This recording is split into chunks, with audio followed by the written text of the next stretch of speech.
My body was beat after session 74. I was mentally and physically fatigued, but I still pushed through with this leg workout. Sorry guys, I gave up on learning how to squat. This leg press machine is just too good. Actually, it's the best I've ever used. So instead of doing back squat, I switched it out with leg press. And what I want to do is keep my feet wide so I'm able to come down and feel the pressure in my hips and also my glutes. So all I'm really focusing on here is going really low and pushing with my glutes only. Here I am trying sumo deadlifts for the first time in over 2 years. It didn't feel as good as I remember, but I plan on keeping it up. To all you lifting experts in the comments, go ahead and let me know how it looks. Is it bad? Is it good? Tell me what I should be working on. What should I focus on? What am I supposed to be feeling? Just let me know. Next up, the pistol squats. Still getting the hang of them, but I'm able to increase my weight safely, and I feel like my balance is getting a little bit better.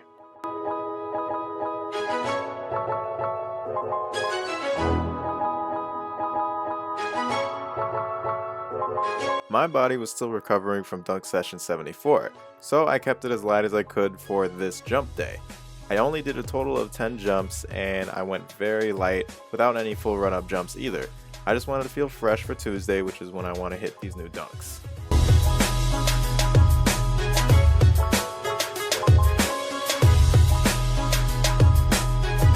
Today I feel good, body feels fully recovered. Honestly, it took a whole entire week after that dunk session for my legs to feel right. There's no pain, no nothing, so solid lift day for me today. But I'm gonna probably cut it down just a little bit. I might do less sets because I want to jump. Yeah, I want to be good to jump on Tuesday, but yeah, let's get a solid workout in. Back to the GOAT leg press machine, and now I have my feet a little bit closer together. On the way down, I lift my butt off the seat a little bit to prevent any kind of back pain. And as the weight comes down, I'm squeezing my glutes as tight as possible. And when I'm pushing up, it's starting with the glutes and then finishing with the quads. I also don't let the machine get that low either.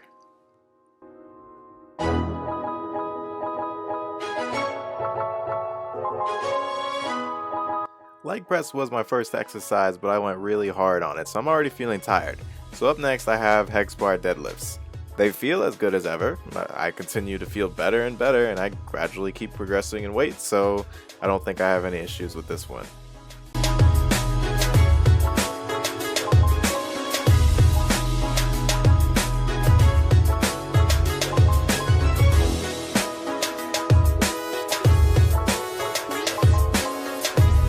Back at the sumos again.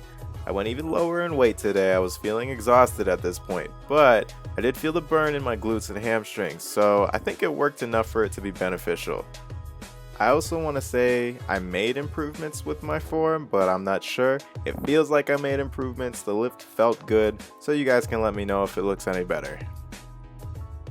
I don't know if it's a good thing, but I'm just scraping up my legs as I come up with these things. Maybe that means I have good form, maybe that doesn't. I don't know. Let me know. Here are the pistol squats. Again, increased weight.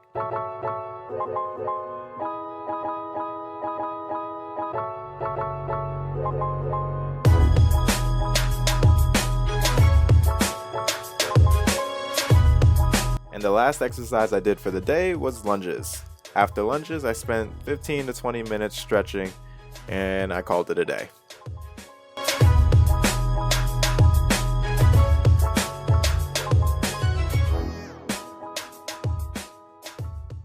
So, the steps to hitting a new dunk or a dunk that you're not consistent with. First of all, go ahead, try it, practice it, film it.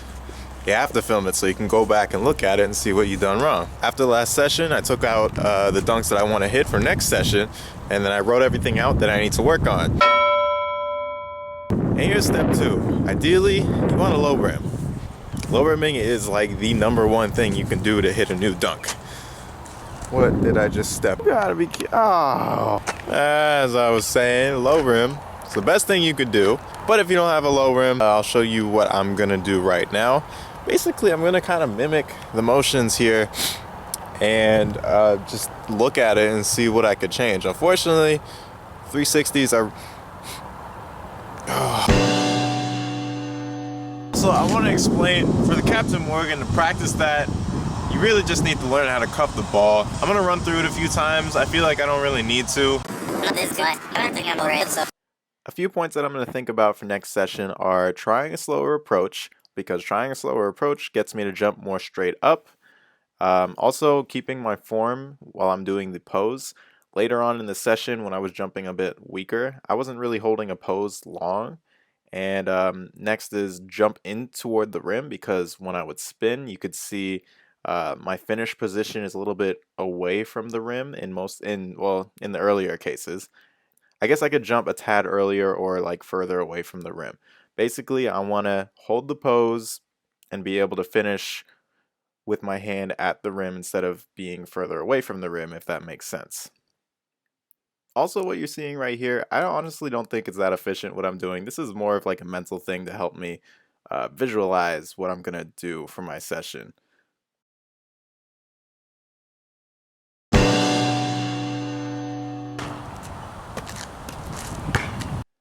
This one is also another hard one to practice for efficiency. It kind of hurt going as quick as I possibly could, so I think this is another more mental thing. The main thing that I need to do for this lob scorpion is actually try it more than once. I think this could be really consistent. I was really close for just trying it out of nowhere last session, but if anything, I need to work on coming straight down the middle. I should aim the lob for the left side of the rim. That's something I always look to do, and I should throw a higher lob.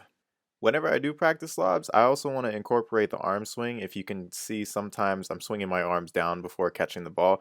I always have troubles with catching the ball coming off of an arm swing. I'm a little slow with it. I usually catch it slow and then start my motion. So if you're working on lob dunks, that's something you want to incorporate with your hand speed drills.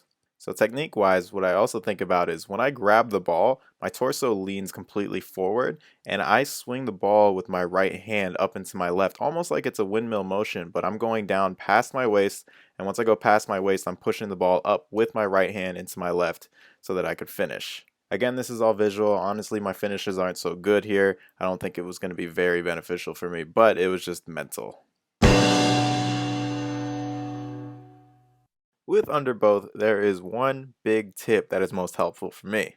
So from what I hear, it's not really the efficient way to practice this dunk or to hit this dunk, but it's the only way I can hit it. So what I do is when I'm taking off, I'm looking directly 90 degrees left, or you could say 270 degrees. My eyes aren't even focused on the rim. I just think about the transfer. And then last minute is when I look at the rim and try and finish. That's how I best do the dunk. For some reason, when I keep my focus on the rim, I mess up the transfer, or something goes wrong, something feels off. The only other thing I'll focus on is having a quicker run up. Usually when I go off the dribble, I actually jump higher when I have a quicker run up. I was just figuring out how to pump the ball straight up.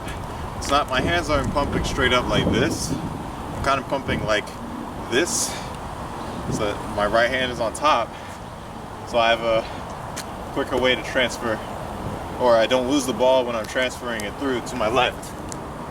Also, I was focusing on pushing from my right hand to my left hand, so pushing from here all the way up to my left. Also, midway through practicing here, I figured that coming from a slight angle, that might feel a little bit better for me. I think it's going to benefit.